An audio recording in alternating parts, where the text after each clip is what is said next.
शीतोपलादी चूर्ण, उसका जो रोगाधिकार है वो राज्य क्षमा है। हम नव प्रतिष्ठाय में देने का कन्वेंशनल प्रैक्टिस में प्रयोग हम करते हैं, लेकिन उसका बेसिक रोगाधिकार राज्य क्षमा है। तो देखिए, शीतोपलाम दुगाक्षिरीं पिप्पलिं बहुलां त्वचं अन्त्यात् ऊर्ध्वं द्विगुणितं लेहयेत् मधुसर्पिषा चूर्णितं प्राशयित्वा तच्छ्वासकाशकफातुरं सुप्तजिह्वा अरोचकीन् अल्पाग्निं पार्श्वशूलिनम्। सो शीतोपलाम यानी शर्करा, तुगाक्षिरीं, तुगाक्षिरी यानी क्या, वंशलोचन, पिप्पलीम, बहुलाम, बहुलाम यानी इलायची जो कहते हैं, और त्वचम, दालचीनी। तो इसमें देखिए कंटेंट भी बहुत ही सिंपल है। शर्करा लेनी है, वंशलोचन लेना है, पिप्पली लेनी है, इलायची और दालचीनी, इनका ये कॉम्बिनेशन है। तो लगभग 5 ही कंटेंट इसमें है, और इसका प्रमाण किस मात्रा में लेना है, अंत्यात ऊर्ध्वम। अंत्यात यानी क्या, आखिर से। तो आखिर का द्रव्य कौन सा है, त्वचम, दालचीनी, और ऊर्ध्वम, ऊर्ध्वम यानी कौन सा है, शीतोपलाम यानी शर्करा। तो अंत्यात ऊर्ध्वम द्विगुणितम, तो आखिर से शुरू करते हुए आखिर के बाद यानी त्वच के बाद जो जो द्रव्य आते हैं वो दुगनी मात्रा में लेने हैं।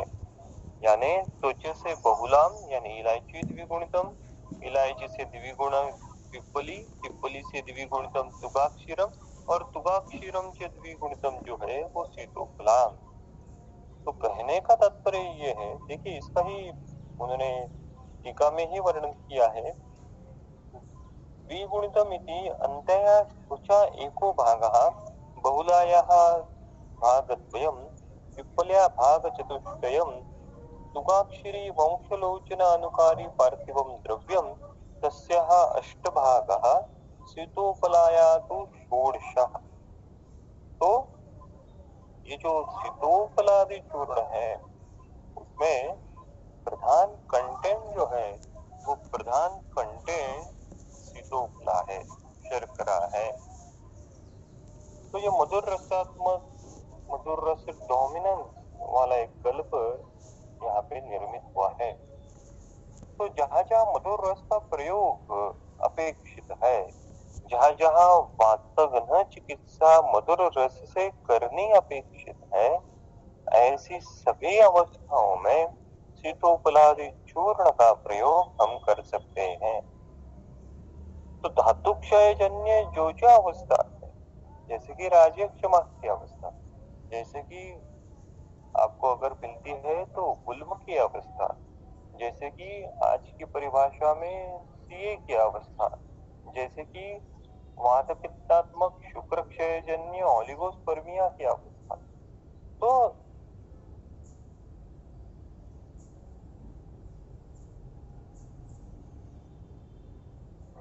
धातु क्षय जन्य वात व्याधि की जो जो अवस्थाएं हैं वो सभी अवस्थाओं में हम ये शीतोपलादि चूर्ण का प्रयोग कर सकते हैं। और दूसरी इंपॉर्टेंट चीज क्या है, ये दूसरी इंपॉर्टेंट चीज ये है कि ये जो गुल्म है ये धात्वाग्नि प्रदीपक है, धात्वाग्नि तक इसके एक्शन अपेक्षित है। तो इसकी फलश्रुति देखिए, श्वास काश कपाकुरम सुप्त जिह्वा, तो सुप्त जिह्वा में भी ये उपयुक्त है। श्वास काश कफातुरम अरोचकीनम, अरोचक की अवस्था, अल्पाग्निनम, अल्पाग्नि है, पार्श्वशूलिनम, और पार्श्वशूल की अवस्था इसमें मधु सर्पिषा लेहयेत् प्राशयेत् वा। तो इसमें मधु सर्पी संयुक्त करते हुए उसका लेह करना है या फिर उसका प्राश करना है। तो ये भी इम्पोर्टेंट है। हम आज की प्रैक्टिस में सीतोपलादि चूर्ण का प्रयोग तो करते हैं, लेकिन सीतोपलादि चूर्ण का प्रयोग हम मधुसर्पिशाह प्रयोग के साथ करते हैं क्या, या अनुपान के साथ करते हैं क्या, ये भी थोड़ी जानने की बात है। तो जहाँ पर शास्त्र में, जहाँ पर संहिताओं में स्पेसिफिक अनुपानों का प्रयोग बताया है, तो उन कल्पों का उपयोग उन अनुपानों के साथ ही करना है, तभी रिजल्ट मिलेंगे, अन्यथा रिजल्ट नहीं मिलेंगे, नहीं मिलते। और फिर हम वैद्य वर्ग फ्रस्ट्रेट हो जाते हैं क्योंकि रिजल्ट ही नहीं मिल रहे। तो थोड़ा अगर क्लासिकल स्टडी और हम डीपर करें और सूक्ष्मतर करें और सब्टल करें, तो पता चलेगा कि हर एक कल्प का एक अनुपान अपेक्षित है। जैसे कि सीतोपलादि चूर्ण का उन्होंने कहा, मधु सर्पिषा लेह, ये गर्म पानी के साथ पीने की दवाई नहीं है, ये मधु और सर्पी मिक्स करके उनका एक पराश तैयार करना है, उनकी एक लेह जैसी कंसिस्टेंसी तैयार करनी है, और इन कंसिस्टेंसी के साथ उसका चाटन करना है, तभी ये सीतोपलादि चूर्ण नाम का जो योग है वो योग कार्यकारी रहेगा। तो शास्त्र में जहाँ जहाँ पे अनुपानों का विशिष्टतया उल्लेख आया है, उनका भी एक चिंतन, उनका भी एक अभ्यास होना जरूरी है। जैसे कि बहुचर्चित बहुप्रसिद्ध पांडु का एक कल्प है ताप्यादिलोह, हम सभी प्रैक्टिस में उसका यूज करते हैं। देखिए चिकित्सा स्थान का जो 16वां अध्याय है, पांडु चिकित्सा अध्याय, उसमें इस योग का वर्णन है।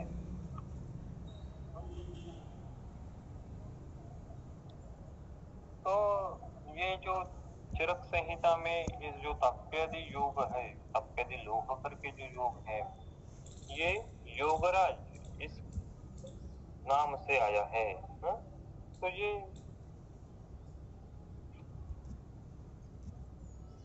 योगराज इस नाम से आया है। देखिए पेज नंबर 530 जो है, इस पेज नंबर 530 में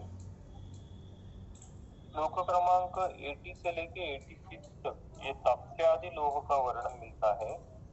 उसमें श्लोक क्रमांक 83 देखिए, माक्षिकेण आप्लुप्तम स्थायमायसे भाजने शुभे उदुम्बर समाम मात्रा तथा खादयत यथाग्निना। तो ताप्यादि लोह का अनुपान जो है, तो वो भी माक्षिकेण आप्लुप्तम है, मधु के साथ ही वो ताप्यादि लोह देना है। तो जब जब हम मधु के साथ ताप्यादि लोह देंगे, तभी उसकी एक्शन होगी, अन्यथा उसकी एक्शन उतनी कार्यकारी, उतनी फलद्रूप, जितना रिजल्ट ओरिएंटेड होनी चाहिए, उस प्रकार से नहीं होती है। तो ये भी चिंतन करने की बात है कि हमारे कल्प की अगर अपेक्षित एक्शन हमको नहीं मिल रही है, तो हमको उसके अनुपान पे, और दूसरा विषय है औषध काल पे भी चिंतन करना आवश्यक है। तो आगे देखिए श्लोक क्रमांक 105, हस्तपाद अंगदाहेषु ज्वरे रक्ते तथा उद्वगे वासावृतम शतावर्याः सिद्धम व परमं हितम। तो राजक्षमा में जब जब हस्तपाद अंगदाह इस प्रकार की अवस्था निर्माण होती है, तो ऐसी अवस्था में अवस्थिक चिकित्सा किस प्रकार से करें, इसका मार्गदर्शन इस श्लोक में मिलता है। अभी देखिए कि राजक्षमा की संप्राप्ति विघटन की चिकित्सा बहुत ही सीमित है। राजक्षमा की जो चिकित्सा का विवरण हमको मिलता है, वह हर एक जो लक्षण षडरूप राजक्षमा में, एकादश रूप राजक्षमा में मिलता है, वो जो लक्षण है, हालांकि वो लक्षण इतना तीव्र रहता है, वो लक्षण ही व्याधि स्वरूप रहता है, इसीलिए हर एक लक्षण स्वरूप व्याधि का अलग अलग से वर्णन उन्होंने किया है। इसीलिए इसीलिए राजक्षमा चिकित्सा लंबी हो जाती है। हम्म? प्रतिशय की आपने चिकित्सा बताई, आपने शिर अंश पार्श्व शूल की चिकित्सा बताई, और अभी आप हस्त अंग पाद दाह की चिकित्सा बता रहे हैं। तो हस्त पाद अंग दाह ऐसी अगर अवस्था है, तो इस अवस्था में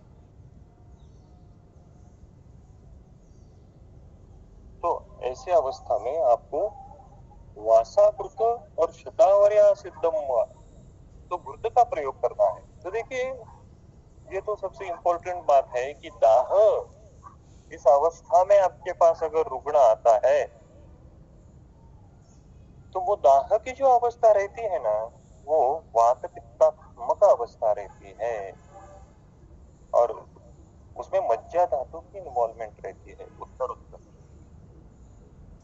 तो अगर वो दाह वात पित्तोत्तर है, तो ऐसी दाह वात पित्तोत्तर कंडीशन में घृतपान करना सर्वश्रेष्ठ है। ये नियम हमको कहाँ मिलता है? ज्वर चिकित्सा में मिलता है। जैसा हमने ज्वर चिकित्सा में पढ़ा है, हाँ? ज्वर चिकित्सा में सूत्र जो घृतपान का आता है, अत ऊर्ध्व कफे मंदे वात पित्तोत्तरे ज्वरे परिपक्वेषु दोषेषु स्रविष्पानम यथा अमृतम। तो सामता का अनुबंध नहीं है, और वात पित्त जो अवस्था है, तो ऐसी वात पित्त अवस्था में हमको घृतपान देना है। तो अधिकरण कौन सा चल रहा है? अधिकरण राज्य क्षमा का चल रहा है। तो राज्य क्षमा में नेचुरली धातु क्षय जन्य अवस्था है, नेचुरली वात पित्तोत्तर अवस्था है। तो ऐसी वात पित्तोत्तर अवस्था में उत्पन्न जो दाह है, उसकी चिकित्सा हम किससे करेंगे? घृत से करेंगे। और घृत कौन से यूज करने हैं? वासा घृतम शतावर्या सिद्धम घृतम। अभी दाह के साथ उन्होंने और दो कंडीशन यहाँ पे ऐड कर दी, ज्वरे तथा ऊर्ध्वगे रक्ते, ऊर्ध्वक रक्त पित्त और ज्वर। ये ज्वर भी कौन सा है? वात पित्तोत्तर ज्वर है। और ये ऊर्ध्वक रक्त पित्त भी कौन से है? ये ऊर्ध्वक रक्त पित्त पे भी कफोत्तर अवस्था है। तो ऐसी सभी कंडीशन में हमको वासा घृत और शतावरी घृत का प्रयोग करना है। ये वासा घृत के बारे में चक्रपाणी जी ने कहा है कि ये जो वासा घृत है ना, वो रक्त पित्तोक्तम गुल्मोक्तम च, रक्त पित्त में आया हुआ और गुल्म चिकित्सा में आया हुआ है। और ये जो शतावरिया घृत है, शतावरियादि घृत, ये योनि व्यापक चिकित्सा में आया है। तो ये योनि व्यापक चिकित्सा में आया हुआ शतावरी घृत और रक्तपित्त चिकित्सा में आया हुआ वासा घृत। तो देखिए, टिपिकली फिर विचार आता है कि ये घृत ही उन्होंने क्यों दिए? तो नेचुरली कहने की बात है, हस्तपाद अंगदाह जब होता है, ऊर्ध्वक रक्तपित्त जब रहता है, तो ऐसी अवस्था में हमारे सामने ये दोनों घृत का विकल्प उपलब्ध है। तो वासा घृत कब यूज करना है और शतावरी सिद्ध घृत कब यूज करना है? मार्केट में शतावरी घृत नाम का एक घृत मिलता है, वो अष्टांग फार्मेसी का मिलता है। लेकिन हमको अपेक्षित कौन सा है? योनि व्यापक चिकित्सा में आया हुआ शतावर्याधिकृत, जो एबीपी का या फिर एबीएस का या फिर नागार्जुना का आता है। तो प्रिस्क्रिप्शन लिखते समय हमारे सामने जो रुग्ण दवाई लेके आता है, वो दवाई भी कौन से अधिकरण से निर्मित है, ये भी जानना आवश्यक है। तो एक्चुअली वासावृत जो है वो ऊर्ध्वक रक्त पित्त की देवाई है। तो ऊर्ध्वक रक्त पित्त, ऊर्ध्व प्रदेश में अगर दाह डोमिनेंस इस प्रकार की अगर अवस्था उत्पन्न है, तो ऐसी अवस्था में वासावृत का प्रयोग करना है। शतावरी व्रत जो है वो बेसिकली यूनिवापक चिकित्सा का विकल्प है। तो अधोनाभि प्रदेश में अगर दाह हो रहा है, अपान क्षेत्र में अगर दाह हो रहा है, पाद दाह इस प्रकार की अवस्था अगर उत्पन्न हो रही है, तो ऐसी अवस्था में हमको शतावर्यादि व्रत का प्रयोग करना है। तो ये जो विषय है, इस विषय का ये जो सूत्र है, इस सूत्र का एक्सटेंशन हम और अन्य अवस्थाओं में भी कर सकते हैं। जैसे कि आज की परिभाषा में हमारे सामने जो रुग्ण आते हैं वो रहते हैं डायबिटिक पेरिफेरल न्यूरोपैथी। तो ये जो डायबिटिक पेरिफेरल न्यूरोपैथी नामक की जो कंडीशन है, वो कंडीशन भी वात पित्तोत्तर दाह की है। तो ऐसे अवस्था में अगर पाददाह, इस अवस्था में पाददाह ज्यादा मात्रा में उत्पन्न रहता है, तो पाददाह की अवस्था है, वात पित्तोत्तर अवस्था है, मज्जा धातु की इन्वॉल्वमेंट है, तो उसमें शतावरी आदि गुर्दों का प्रयोग हम अच्छी प्रकार से डायबिटिक पेरिफेरल न्यूरोपैथी में कर सकते हैं। तो आगे देखिए, आगे उन्होंने श्लोक क्रमांक 106 से लेके 110 तक दूरालभादिकृत का वर्णन किया है। दूरालभा श्वद्रौष्टां च चतस्रा वर्णिनीं बलां भागान् फलोन्मिलितां कृत्वा बलं पर्पटकस्य च क्वचित् दशगुणे तोये दशभागावशेषिते रसे सुपुते द्रव्याणाम् येषां कल्कान् समापवेत् षट्याः पुष्करमूलस्य पिप्पलीत्रायमाणयोः कामलक्याः किरातानां तिक्तकस्य कुटजस्य च फलानां सारिवायाश्च सुपिष्टान् कर्षसंहितां ततस्तेन घृतप्रस्थं क्षीराद्विगुणितं पचेत् ज्वरं दाहं भ्रमं काशं अंशपार्श्वशिरोर्जं तृष्णां चर्दिम् अतिसारम् एतत्सर्पी व्यपोहति। तो ये दुरालभादि घृत है।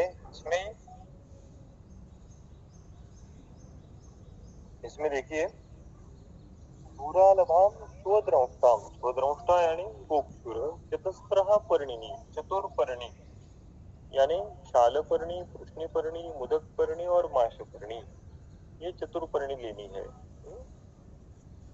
ये चतुर्पर्णी वर्ग जो है ना, चतुर्पर्णी वर्ग भी क्लिनिकली बहुत ही इम्पोर्टेंट है। हम विभिन्न अवस्थाओं में इन चतुर्पर्णियों का प्रयोग कर सकते हैं। और सबसे अच्छी बात क्या है कि जो चतुर्पर्णी दवाई जो है वो इजीली अवेलेबल भी है।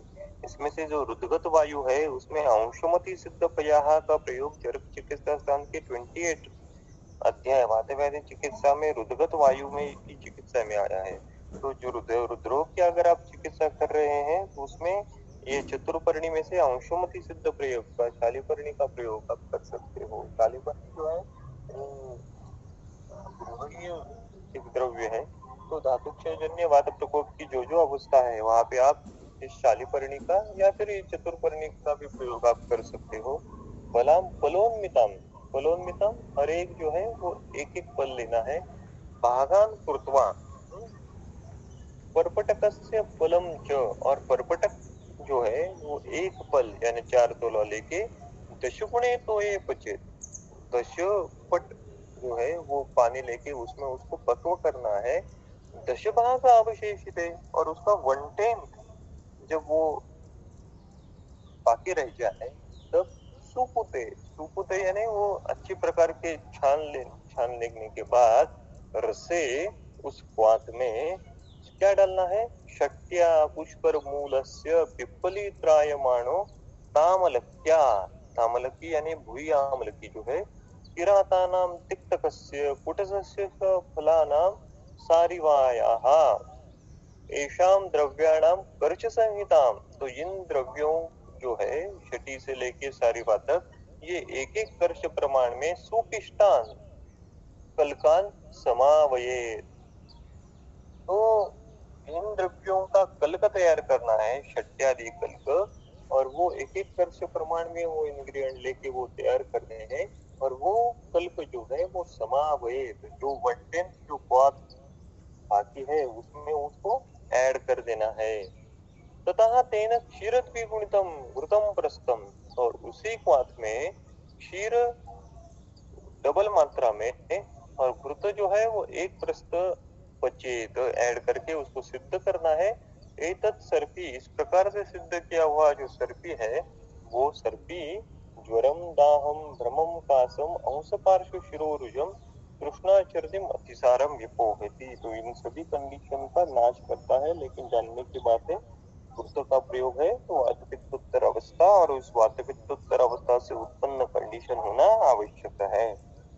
आगे जीवंत्यादि बुद्ध नाम का एक कल्प है, ये भी प्रैक्टिस में हम बहुत बार यूज कर सकते हैं या फिर यूज करते हैं विभिन्न कंडीशन में। जीवंत्यादि बुद्ध या फिर जीवंत्यादि यमक नाम का एक कल्प आता है, वो जीवंत्यादि यमक का प्रयोग हम कर जीवन्ति मधुकं द्राक्षां फलानि कुटजस्य च शटीं पुष्करमूलं च व्याघ्रे गोक्षुरकं बलां नीलोत्पलं ताम्रलक्ष्मीं त्रायमाणां दुरालभां पिप्पलीं च समं पृष्ट्वा घृतं वैद्यो विपाचेत् एतत् व्याधिसमूहस्य रोगेशस्य समुत्थितं रूपम एकादशम विदम सर्पिम अग्र्यम यपोहति।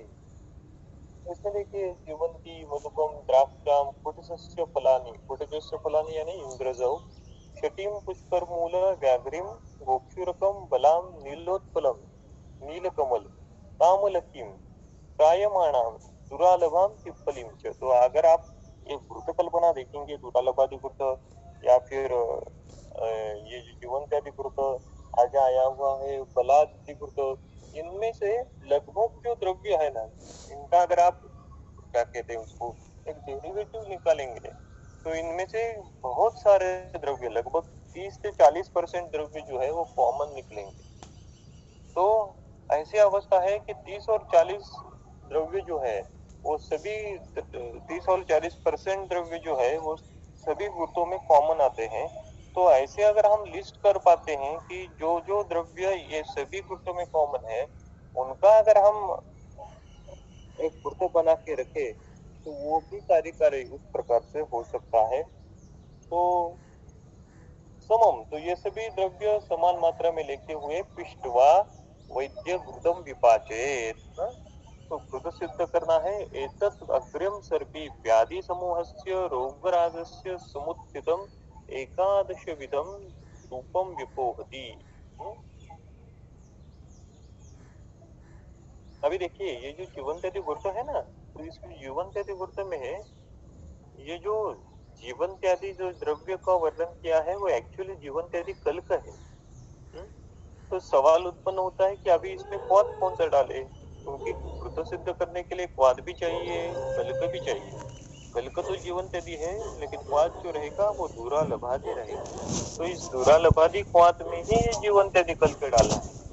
एक्चुअली ऊपर दिया हुआ जो दुर्लभादि वृत्त है उसमें षट्यादि कल्प ऐड किया है आपने, लेकिन अभी वो षट्यादि कल्प हटा दो, उसी जगह पे जीवंत्यादि कल्प ऐड कर दो और उससे ये वृत्त को सिद्ध कर दो, तो उसका नाम जीवंत्यादि वृत्त ऐसा होगा। आगे उन्होंने बलादि वृत्त का वर्णन किया है। बलाम स्थिराम पुष्कलपर्णी बृहति स निदितिकां साधयित्वा रसे तस्मिन् पयोगव्यं स नागरम् द्राक्षा खर्जूर सर्पिभिः पिप्पल्या च श्रुतं सह सशौत्रं ज्वरकासग्नं स्वैर्यं च एतत् प्रयोजेत् आजस्य पयसश्चैव प्रयोगो जाङ्गलरसा विषार्थे चणका मधुका मकुष्टा च उपकल्पिता। देखिए बलाम स्थिराम, स्थिरा यानी फिर से शालपर्णी प्रश्नपर्णी सनिदीप्तिकाम बृहतिम साधयित्वा, तो इनको पर्व करके सिद्ध करना है। तस्मिन रसे, तो उनके स्वाद में सनागरम गव्यम पयाहा, शुंठी और गाय का दूध और उसके साथ द्राक्षा खरजूर सर्पी भी पिप्पल्या श्रुतम, तो गाय के दूध में शुंठी द्राक्षा खरजूर सर्पी पिप्पली ये सिद्ध करने हैं और सब क्षौद्रम प्रयोजे, इसमें वृत ऐड, इसमें मधु ऐड करनी है। और एतत् ज्वर कासग्न स्वर्यम च, तो ये जो वृत सिद्ध होता है वो ज्वर कासहर और स्वर्यम च, तो स्वर भेद चिकित्सा में भी उपयुक्त है। एवं च, और इसी प्रकार से आजस्य पयसाह प्रयोगा, जिस प्रकार से हमने इस बलादि वृत्त में गोदुग्ध का प्रयोग किया उसी प्रकार से हम आजस्य पयसाह बकरी के दूध का भी प्रयोग हम कर सकते हैं। जंगलाः रसाः चणकाः मुद्गाः मुकुष्टाः युषार्थे उपकल्पिता, और उसी प्रकार से जिस प्रकार से हमने गोदुग्ध का प्रयोग किया, so they are giving us the what we can say the different kinds of the permutation and the combination depending upon the availability of the ingredients in front of you।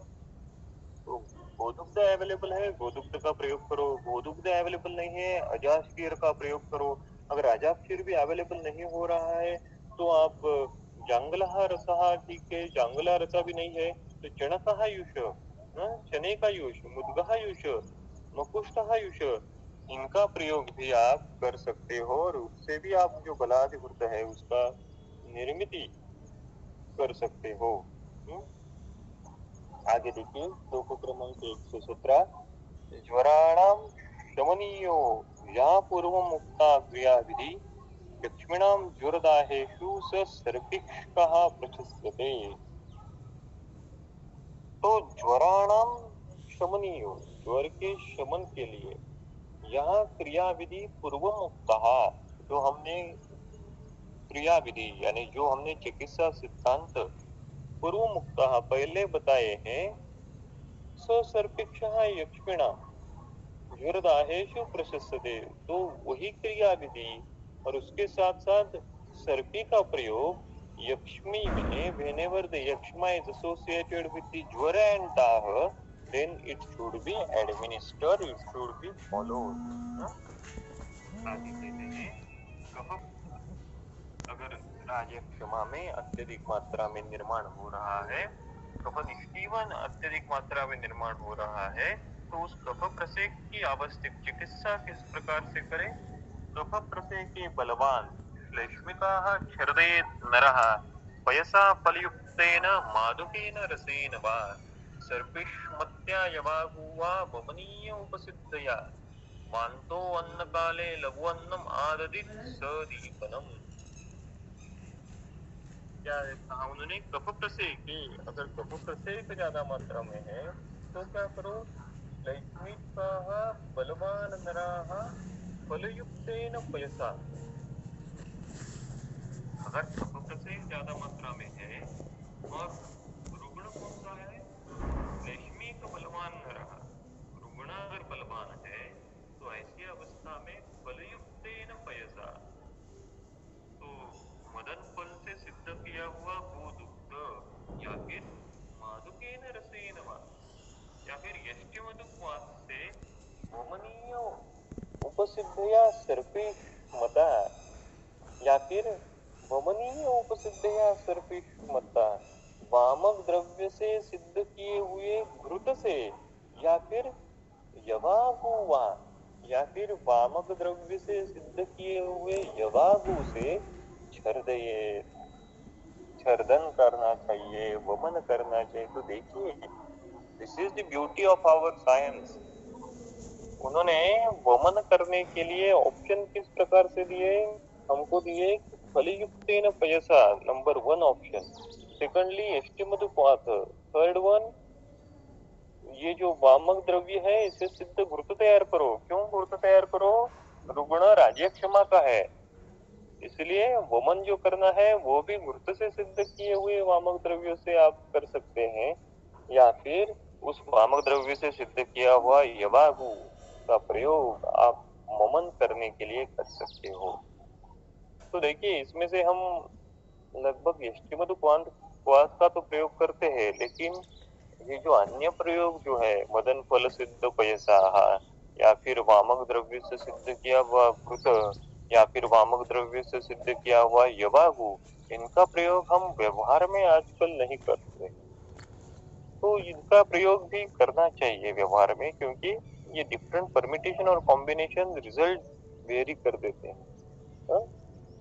और वांग कहा, और वमन होने के बाद उसको क्या करना है, वांतः अन्न काले सदीपनम लघु अन्नम आदति, और वमन होने के बाद जब उसको अन्न काले यानी जब उसको भूख लगे तब उसको सदीपनम लघु अन्नम आदति। तो देखिए सिंपल है,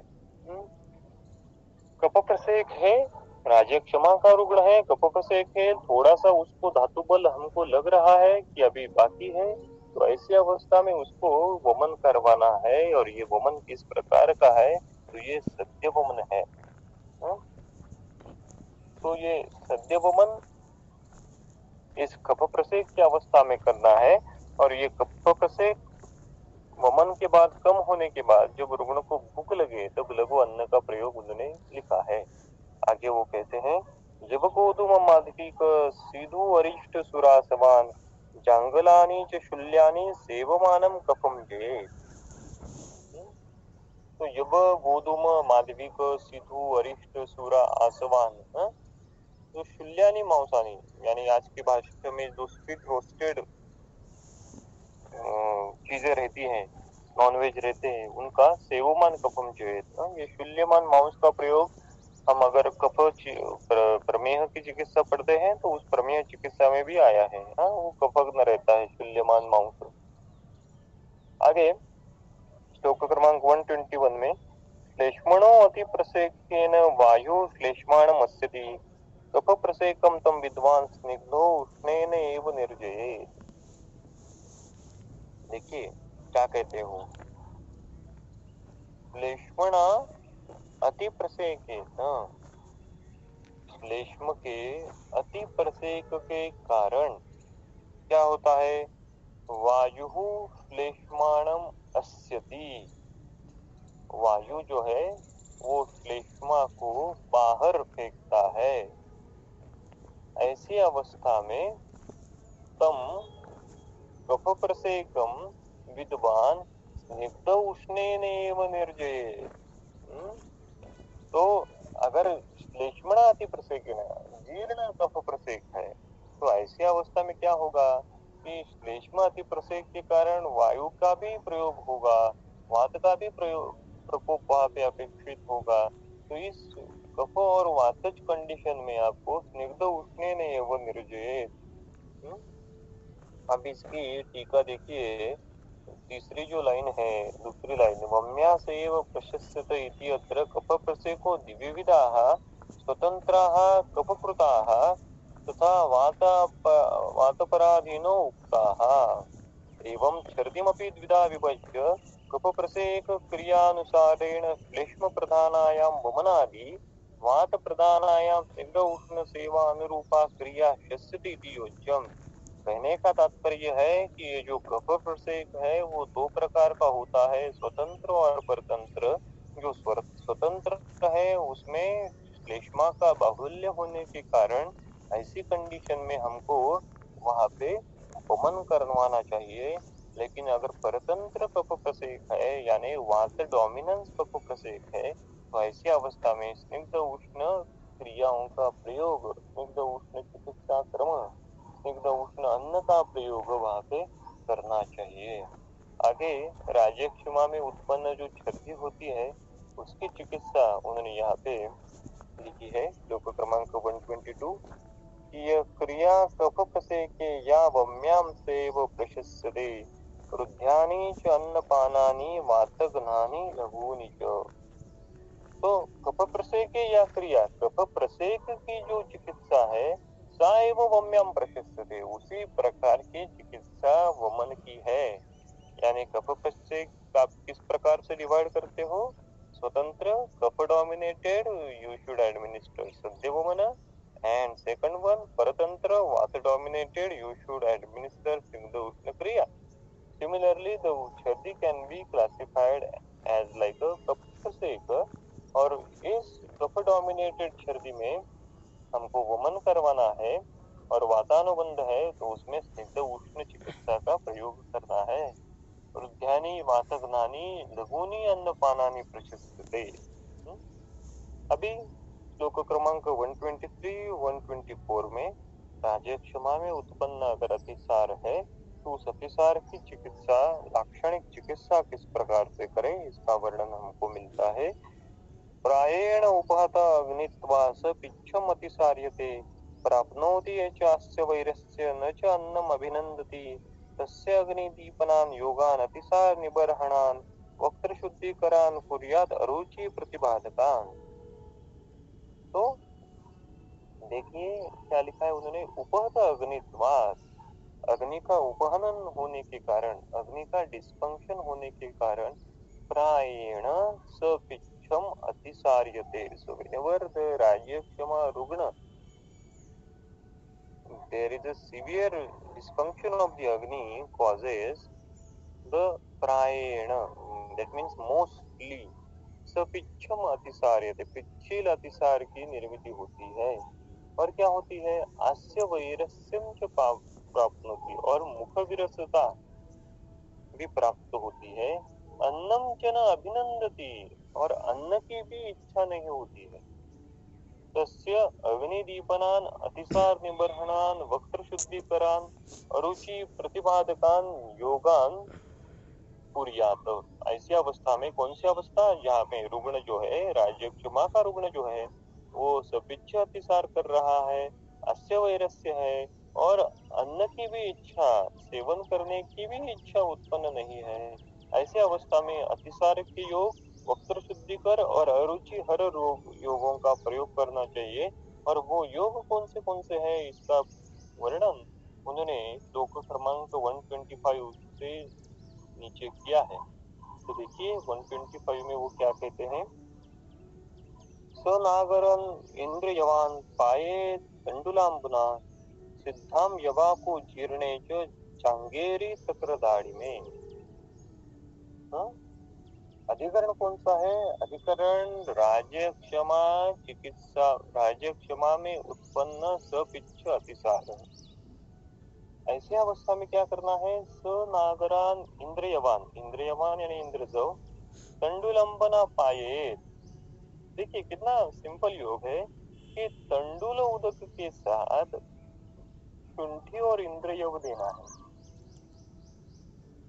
हमारे पास वातज ग्रहणी के रुग्ण बहुत सारे आते हैं। ग्रहणी की जीर्णावस्था में वात डोमिनेंस रहता है, धातु क्षय की अवस्था रहती है, रुग्ण बहुत ही परेशान रहता है।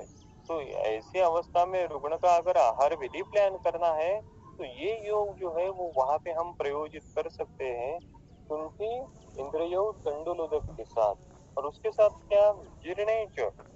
और ये जो पचने के बाद रुग्ण को अच्छे प्रकार से भूख लगे, तब क्या, चांगेरी चक्र दाढ़ी में सिद्धाम यवागु, और चांगेरी चक्र और दाढ़ी में रस से सिद्ध किया हुआ यवागु। तो रुग्ण का डाइट हम इस प्रकार से अगर प्लान करें, आहार ही औषध है। भिन्न प्रकार का कोई योग दिया है क्या, कोई रसकल्प दिया है क्या, नहीं दिया है, केवल यही प्रयोग किया है। सुबह उठने के बाद जब रुग्ण को भूख लगे तब उसमें तंडुलोदक के साथ शुंठी इंद्रियोग दो, जब वो शुंठी इंद्रियोग पच जाए तब सिद्ध किया हुआ दूसरा यवागु दो। यही कल्प, यही प्रयोग करना है। आगे देखिए श्लोक क्रमांक 126 में, पाठा बिल्वम यमानी च पातव्यम तक्र संयुतम दुरालवाम शृंगबेरम पाठा च सूर्यासम। अभी देखिए, पाठा बिल्वम यमानी च, पाठा बिल्व यमानी यानी अजीवायन, तक्र संयुतम पातव्यम, पातव्यम यानी पीना चाहिए। तो ये पाठादि योग है, इसमें पाठा बिल्व अजवायन ये तक्र के साथ लेने को कहा है। अनुपान का महत्व है तो इनको तक्र के साथ लेने को कहा है। और दूरालभा शुंगपेर पाठा च सूर्यास, और दूरालभा शुंगपेर और पाठा ये सूरा के साथ लेने को कहा है। तो यहाँ पे दो योग है, एक पाठादि योग है और दूसरा दूरालभादि योग है, लेकिन दोनों योगों में पाठा कॉमन है, ये भी थोड़ी सोचने की बात है। पाठा वरतिक्ता नाम का जो रसपाचक द्रव्य है, रस पे काम करने वाला तिक्त रस प्रदान द्रव्य है, अतिसार नाशक द्रव्य है। यही पाठा अर्श में भी आया है, जब अर्श की वेदना प्रधानता रहती है और उस वेदना का हरण करना है, तो वहां पे भी पाठा का प्रयोग उन्होंने बताया है। तो यही पाठा का प्रयोग यहाँ पे सपिच्छ अतिसार में करना है। आगे श्लोक क्रमांक 127 में जम्बुआदि चूर्ण नाम का एक योग आया है। इसमें जम्बो आम्र मध्यम बिल्वम च सपित्तनासनागरम पेया मंडेन पातव्यम अतिसार निवृत्तये। तो इस जम्बादि चूर्ण में कौन से योग है, जम्बू आम्र मध्यम बीजम। देखिए वैद्य ने घर में जो वेस्ट मटेरियल रहते हैं, उन वेस्ट मटेरियल में भी आयुर्वेद ढूंढने की कोशिश, योजिका तत्र दुर्लभा करनी चाहिए। जड़ी स्थली काष्ठी पाषाणी आयुर्वेद, इस प्रकार से जो कहते हैं ना, इस प्रकार से वैद्य की दृष्टि अगर डेवलप होती है तो सिंपल सिंपल योग वैद्य के घर में तैयार होंगे। क्या बताया उन्होंने, जम्बू मध्यम आम्र मध्यम बीजम, यानी जम्बू बीज। जम्बू बीज तो हर सीजन में प्रत्येक के घर में मिल सकता है, हर एक के घर में मिल सकता है। और अभी समर सीजन होगा, मई महीना होगा, तो उसमें आम्र भी मिलेगा। तो आम्र बीज, मराठी में जिसको आंब्याची कोय हम कहते हैं, तर ती आंब्याची कोय आणि जांभळाची बीज, तो इनको क्या करना है, प्रिजर्व करना है, उनको ड्राई करना है। तो ये हम अतिसार चिकित्सा में प्रयोग कर सकते हैं, ये हम ग्रहणी चिकित्सा में हम प्रयोग कर सकते हैं, ये हम प्रवाहिका चिकित्सा में हम प्रयोग कर सकते हैं, ये हम अ, और विभिन्न उसका कॉम्बिनेशन जो एंडोमेट्रियोसिस की कंडीशन जो रहती है, महिलाओं में जो अधोक रक्तपित्त की कुछ कुछ अवस्थाएं उत्पन्न होती है, वहां में भी हम इसका प्रयोग कर सकते हैं। सिंपल योग है। हाँ? तो जम्बू आम्र मध्यम बीजम सकपित्तम, सकपित्त यानी काप जो रहती है, हाँ? जो हम पान में डालते हैं वो, सुनागरम बिल्वम जो, और शुंठी और बिल्व अतिसार निवृत्त, ये अतिसार कम करने के लिए पेया मंडे न पातव्यम, पेया मंड के अनुपान के साथ देनी चाहिए। तो ये जम्बादी योग का भी अनुपान रहा, पेया मंड, तभी ये काम करेगा। आगे श्लोक क्रमांक 128, एतानि एव च योगान् त्रीन् पाठादीन् कारयेत् खडान् ससुप्य धान्यान् सस्नेहान् साम्लान् संग्रहणान् परम्। एतान, ये जो त्रीन पाठादीन योगान, त्रीन पाठादीन योगान, त्रीन पाठादीन योगान कौन से है? एक पाठादि चूर्ण है, एक दूरालभाद्रि चूर्ण है, और एक जम्बुआदि चूर्ण है। ये जो तीन पाठादीन योगान ससुप्य, उसका सूप के साथ धान्यान सस्नेहान साम्लान परम संग्रहणान खडान कार्ये, तो इनका आप क्या कर सकते हो? खड़यूष भी तैयार कर सकते हो। यानी आज की परिभाषा में जम्बुआदि चूर्ण की एक पुड़ी या फिर पाठादि चूर्ण की एक पुड़ी आप तक्र के साथ या फिर पेया मंड के साथ रुग्ण को सेवन करने के लिए औषध स्वरूप में भी देना ही है, और फिर वही जम्बुआदि चूर्ण की पुड़ी रुग्ण जो घर में दाल पका रहा है उसमें डालने को कहना है, वो पाठादि चूर्ण की पुड़ी रुग्ण जो चावल पका रहा है उस चावल में ऐड करने को कहना है। तो इसी प्रकार से आहार भी इसी द्रव्यों के साथ सुसंस्कृत करना है। आइडियली हम जो सोचते हैं, आइडियली मैं भी इस प्रकार से सोचता हूँ कि वैद्य का जो परिपत्रक रहता है, उस परिपत्रक में एक एक दो योग जो है वो एक दो योग औषधि योग होने चाहिए। एक पुड़ी जो है वो एक पुड़ी उसके रुग्ण के सुसंस्कृत जलपान के लिए होनी चाहिए। एक पुड़ी जो है वो रुग्ण के आहार में आहार सुसंस्कृत करने के लिए होनी चाहिए। तो इस प्रकार से तीन या चार स्टेप में रुग्ण का पूरा आहार भी कवर हो जाएगा और रुग्ण का औषध विचार भी उसमें आ जाएगा। तो इस प्रकार से परिपूर्ण विचार वैद्य ने करना चाहिए। आगे श्लोक क्रमांक 129 131 में देखिए, वेतस अर्जुन जम्बूना मृणालिक कृष्णगंधयोः त्रिपर्णया बदयन्त्याश्च युतिकायाश्च पल्लवान् मातुलुङ्गश्च धातक्या दाढिमस्य च कारयेत् स्नेहाम्ल लवणोपेतान् खडान् सांग्रहिकान् परम् चांगेर्या चुक्रिकायाश्च दुग्धिकायाश्च कारयेत् खडादन्दी सरोपेतान् ससर्पिष्कान् सदाडिमान्।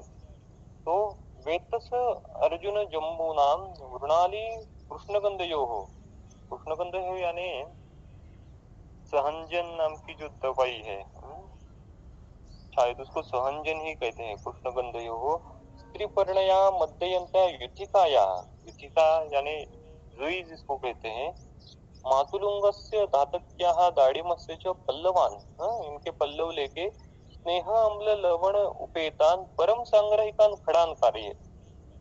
तो यहाँ पे देखिए दाढ़ी आदि द्रव्यों का पत्र लेके, उन पत्रों का प्रयोग करके उनका सूप तैयार करना है, उनका भी आहार में प्रयोग करना है।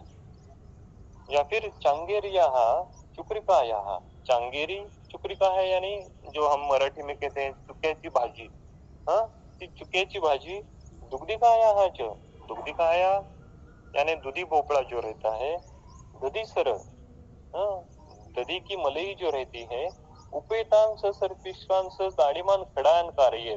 तो यहाँ पे विभिन्न प्रकार के वेजिटेबल सूप का प्रयोग उन्होंने हमको दिया है। तो ये वेजिटेबल सूप भी राजक्षमा में सपिच्छ अतिसार की अवस्था है, अरोचक की अवस्था है, अनन्नाभिलाषा की अवस्था है, इस अवस्था में प्रयोग करने हैं।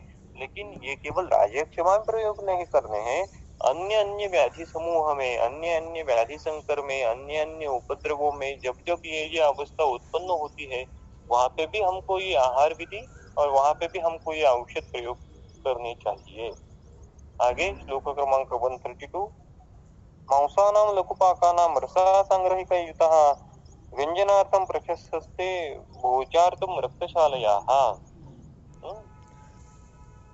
तो संग्राहिके युतः, तो ग्राही द्रव्यों से युक्त लघु पाकानां मांसानां रसः, तो लघु पाक होने वाले मांस रस इनका प्रयोग व्यंजनार्थ करना चाहिए। और रक्तशालया च भोज्यार्थम प्रशस्यते, और रक्तशाली जो वेजिटेरियन लोग हैं उनके लिए रक्तशाली, और जो नॉन वेजिटेरियन लोग हैं उनमें से सांग्राहिक द्रव्यों से सिद्ध किया हुआ लघु पाक की मांस रस इनका प्रयोग करना चाहिए। आगे क्षीरादि पंचमूलेन पाने शस्त्रम श्रुतम जलम तक्रम सुरा सचुक्रिका दाढ़िमस्य अथवा रसः इति युक्तम भिन्न शकृताम दीपनम ग्राहि भेषजम। तो अगर सपिच्छा अतिसार की अवस्था है तो ऐसी अवस्था में जो हम विचार कह रहे थे कि एक विचार औषध का है, एक विचार आहार का है और एक विचार किसका है, सुसंस्कृत जलपान का है। तो उसमें से सुसंस्कृत जलपान के संदर्भ में वो कहते हैं कि स्थिरादि पंचमूलेन श्रुतम जलम पाने शस्त्रम, स्थिरादि पंचमूल से सिद्ध किया हुआ जल पान के लिए सिद्ध है। या फिर तक्रम सचुक्रिका अथवा दाढ़िमस्य रसः, दाढ़िम का रस या फिर सचुक्रिका तक्रम, चुक्र जो है वो तकर के साथ देना चाहिए, पानार्थ श्रेष्ठ है। इति भिन्न शकृताम दीपनम ग्राही भेषजम युक्तम, तो भिन्न शकृत की अवस्था में इस प्रकार से दीपन और ग्राही चिकित्सा करनी चाहिए। यही विषय जो है वो गृहिणी में अलग संदर्भ से आता है, लेकिन उसका सिद्धांत जो है वो यही है। आगे श्लोक नंबर 134 में उन्होंने अभी विरसता जो है, अस्य वैरस्य जो है उसका वर्णन करना शुरू कर दिया है। परम मुखस्य वैरस्य नाशनम रोचनम शृणु। परम परम अभी इसके बाद मुखस्य वैरस्य, मुख विरसता नाशन के जो योग है उनको अभी हम वर्णन करते हैं। तो देखिए मुख विरसता की सबसे इम्पोर्टेंट चिकित्सा कौन सी है? द्वो कालो दंत पवनम भक्षेत मुखदावनम तद्वत् प्रक्षालयेत अस्यम धारेत कवलग्रहाम। द्वो कालो मुखधावनम दंत पवनम भक्षेत, दिन में 2 बार मुख धावन और दंत पवन करना चाहिए। दंत पवनम भक्षेत ये अरोचक मुख वैरस्य की चिकित्सा है। एक्चुअली ये दिनचर्या का विषय है और ये दिनचर्या का ही विषय उन्होंने यहाँ पे रोचक की चिकित्सा में इनकॉर्पोरेट किया है। यहाँ पे भक्षे दंत पवनम इस प्रकार से लिखा है, यानी वो जो काष्ठ जो है, छोटी छोटी लकड़ियां जो है उनको चबाना है। आज की परिभाषा में फेस लेके जो हम दंत फेस तैयार करते हैं वो अपेक्षित नहीं है। वो छोटी छोटी काड़ी जो है अर्जुन की है, निम्ब की है, उसको चबाने को कहना है, वही दंत पवनम भक्षये इससे है। घर्षण अपेक्षित नहीं है, भक्षण अपेक्षित है। तो दंत पवनम 2 कालो मुखदावनम दंत पवनम भक्षये। तो अगर हमारा क्लिनिक है और क्लिनिक में हम अगर दवाई दे रहे हैं तो केवल आरोग्यवर्धनी क्यों बेचना? निम्ब की काड़िया, निम्ब दंत पवन, अर्जुन दंत पवन, इस प्रकार से हम दंत पवन की काड़िया भी भेज सकते हैं। तो देखिए availability is the need of hour. ये अच्छा है, ये उपयुक्त है, ये सभी जानते हैं, लेकिन रुग्ण के पास उतना समय नहीं है। रुग्ण कहाँ निम्ब पत्र, निम्ब का वृक्ष ढूंढने जाएगा, लेकिन वही अगर आप उसका अवेलेबल करके देंगे तो शायद वो अच्छी प्रकार से उसका यूज कर सकता है। तो ये भी वैद्य का कर्तव्य है। तो 2 कालो मुखदावनम दंत पवनम भक्षेत तद्वत् अस्यम प्रक्षालयेत कवल ग्रहान धारयेत, और उसी प्रकार हास्य प्रक्षालन करके कवल ग्रहान, कवल का प्रयोग करना चाहिए। आगे देखिए पिबेत धूमम ततो मृष्टम दद्यात दीपन पाचनम भेषणम पानम अन्नम च हितम इष्टो उपकल्पितम तत्।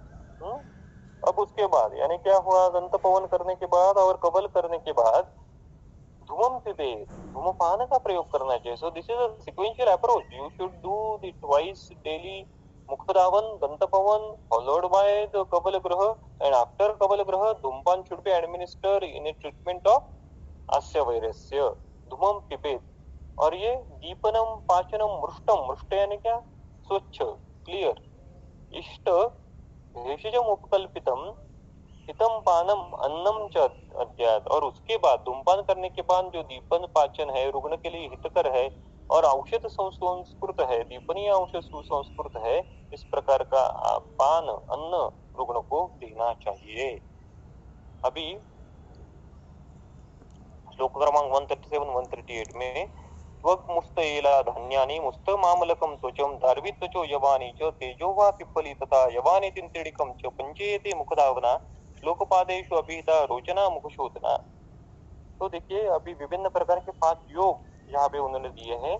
कौन से? त्वक मुस्ता एला धान्यानि, तो एक नंबर का योग हुआ दालचीनी, मुस्ता, एला यानी इलायची और धान्यानि यानी धान्य, तो ये एक योग हुआ। दूसरा योग कौन सा हुआ? मुस्ता, आम्लक और त्वच, ये दूसरा योग हुआ। तीसरा योग हुआ धारवी, त्वचा और यवानी। चौथा योग हुआ तेजो वा पिप्पली और पांचवा योग हुआ यवानी तिंतीडकम श्लोकपादेषु अभिहिताः एते पंच रोचना मुखशोधना मुखधावना। तो ये मुख अभ्यंतर सेवन के लिए भी है और मुख धावन के लिए भी ये 5 प्रकार के योग आप प्रयोग कर सकते हैं, बशर्ते सबसे पहले आप लोग 2 कौलदंत पवनम कवल ग्रह फॉलोड बाय द धूमपान and then this 5 yogas should be administered, one of the yogas, not necessarily 5 yogas, one of the appropriate yoga should be selected. गुटिकां धारयेत् तस्य चूर्णे वा शोधयेत् मुखम एषाम् अलोडितानां वा धारयेत् कवलगृहान्। तो एषां गुटिकां अस्य धारयेत्, तो ये जो 5 योग है ना, उनकी गुटिका भी आप तैयार कर सकते हो। हर एक योग के 5 गुटिका तैयार कर सकते हो, और उनकी गुटिका अस्य धारयेत्, मुख में रखनी चाहिए। चूर्णे वा मुखम शोधयेत्, या फिर चूर्ण का प्रयोग करके मुख का शोधन करना चाहिए। अलोडितानां वा कवलगृहान् धारयेत्, so the mouthful of water mixed with the churna may be kept in a mouth for a while, है, तो इनका ही द्रव्यों का पात तैयार करके या फिर गर्म पानी के साथ इनका कबल करना चाहिए। सूरा मादेवी प्रसिद्ध नाम तैलस्य मधुसर्पिषो कबलान धारे दिष्टान शिरस्य इक्षुरसस्य च। सूरा माधविक सिद्धू तैल मधुसर्पिषो क्षीरस्य इक्षुरसस्य इष्टान कबलन, और कबल के लिए भी सूरा माधविक सिद्धू मधुसर्पी इनका प्रयोग करना चाहिए। तो कबल के लिए डिफरेंट उन्होंने हमको ऑप्शन उपलब्ध करके दिए हैं। तो अभी हम यहाँ पे ही रुकते हैं। इसके आगे का जो विषय है, इसके आगे का विषय हम अगली बार पढ़ेंगे। धन्यवाद।